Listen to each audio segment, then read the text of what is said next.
I've had many leading experts on this show, including Matthew Walker, and they've all said the same thing about sleep. They've said it's the biggest positive investment you can make in your own performance. You can have the best strategy in the world, but if you're consistently tired, poor decision-making will follow and eventually cause other things to fail in your life. So if you're looking to optimize your recovery, you should start looking at what you're sleeping on. Our sponsor, Helix, makes high-quality mattresses tailored to your body. It doesn't matter if you run hot, sleep on your side, or need something firm. Helix has a mattress for you. And I asked them recently to send one to a member of my team, and Juan received it. And we travel a lot, so when he's home, quality sleep really matters. And he told me he's getting the best sleep of his life.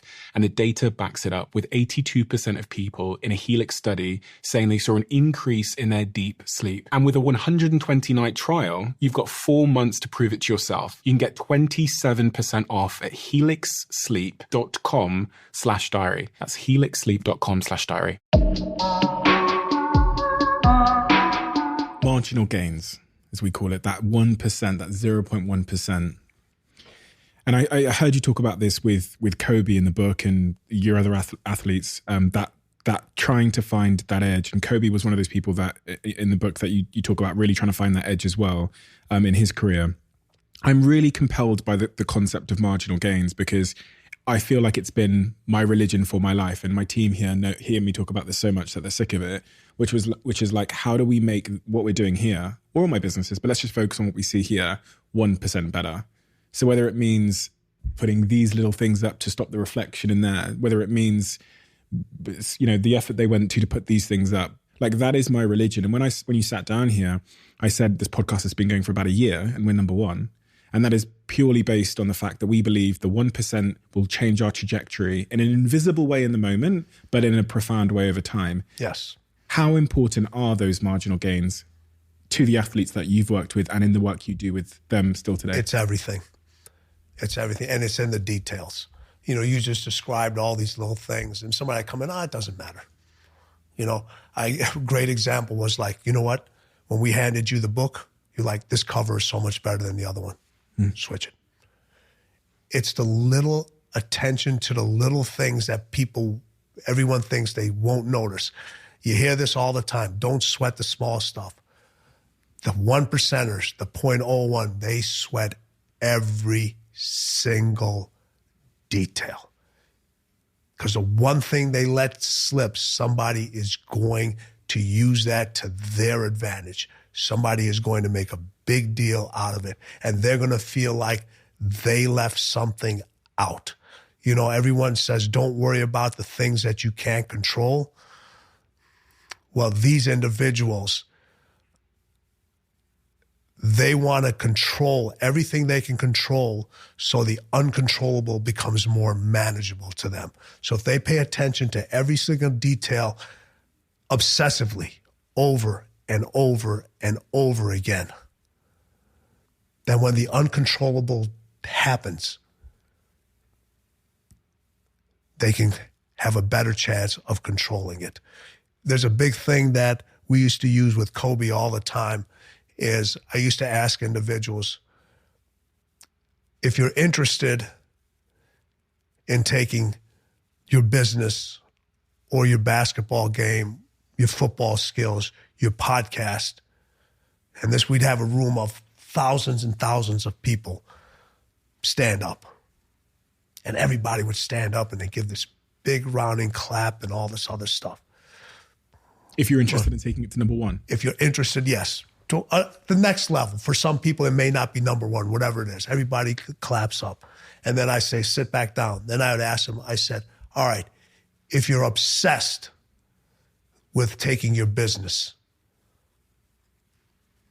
your sport, whatever it is, to another level, stand up. And everybody would stand up again. Well, I would say, well, which one is it? Which one is it? You can't be interested and you can't be obsessed. Interested is a hobby. Kobe Bryant was not interested in winning championships. He was obsessed. And obsession comes in the small details that nobody pays attention to. And I have a saying, all right? Interested people watch obsessed people change the world. Kobe was interested in those small details that nobody else was interested in paying attention to. What were those small details for him? Everyone talks about maximizing their time. Kobe and I were interested in maximizing his focus. When you maximize your focus, it gave us more time. The having everything laid out for him so he wouldn't have to worry about what shoes he had to wear, where the tickets had to go for the friends and family. We would come around, and in the different arenas, I would walk the floors while he was getting dressed, and I would tell him where the ball doesn't bounce as well. Because on a basketball court, it's made out of wood, all right, and they're portable floors, and everybody knows in certain arenas, they're dead spots.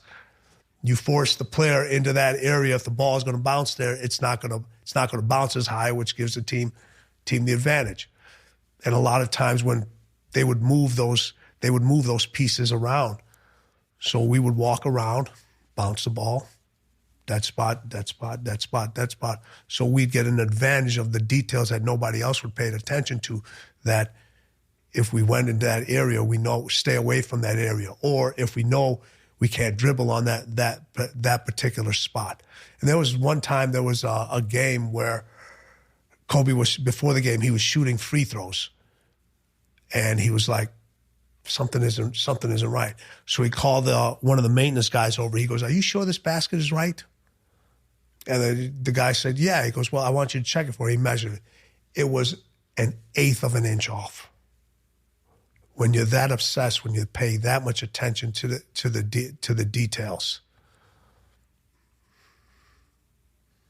you know, it's no different than what you said about the lighting and the microphones and the team. I've never seen. I've done quite a few podcasts. We're very selective in who we want to sit down with. And this is the first time I've seen this many individuals. It's funny, we were having a conversation yesterday, and I've been thinking about it for the last 2 days since we had the conversation. The conversation is, should we hire someone full-time to look at the data and analytics of the episodes when they go out, so we can, if we put an episode out and the title thumbnail is wrong, we can know within 24 hours if we need to change it. Like we know in this conversation which part, in hindsight, from looking at the data, people found most interesting, because they pull it back and watch it again. Mm-hmm.